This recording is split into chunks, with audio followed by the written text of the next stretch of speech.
This is the world we live in. But according to the estimates of the World Bank, 940 million people do not have access to electricity. That's more than the population of Europe combined. This is the case for Long Tho, a small village in northern Vietnam, 11 kilometers from the district center. Livelihood for the families here is focused on subsistence farming. Typical of many ruralities in Vietnam, the Long Tho residents' homes are not fully weather sealed, letting in cold winter air. The food is cooked inside on firewood, creating respiratory problems for the families.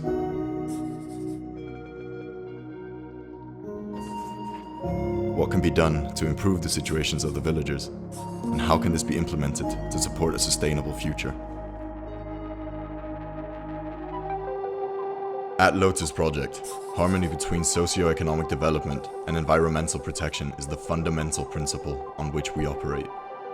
We aim to research, innovate, and implement new futures for those who are often overlooked and left behind. We preserve key cultural traditions and promote well-being while alleviating poverty and helping to create self-sufficient communities. In 2015, most nations signed the Paris Agreement. This was a pledge to limit global warming to 1.5 degrees Celsius and to support action by developing countries.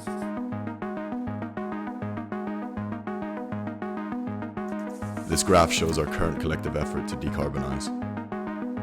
We're failing to alleviate poverty whilst building a sustainable future.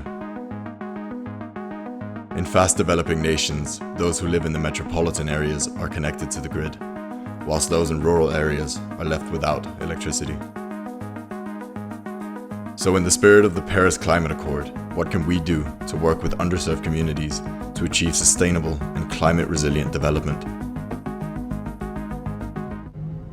This is exactly what we're trying to contribute to at Lotus Project. Our analytics focus on the application of sophisticated data processing techniques to yield insights from large and multi-source datasets. Those living in rural areas can benefit greatly from the independence that microgrid electricity brings. But when we at Lotus Project install these microgrids, it is neither the beginning nor the end of our work. It is part of a 5-year process that follows our unique rural development model.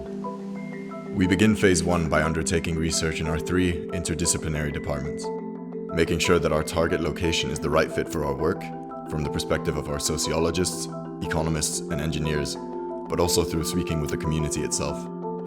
In phase 2, we carry out the necessary electrification work using our modular microgrid solutions. But once the location is connected to the grid, our work is not yet done.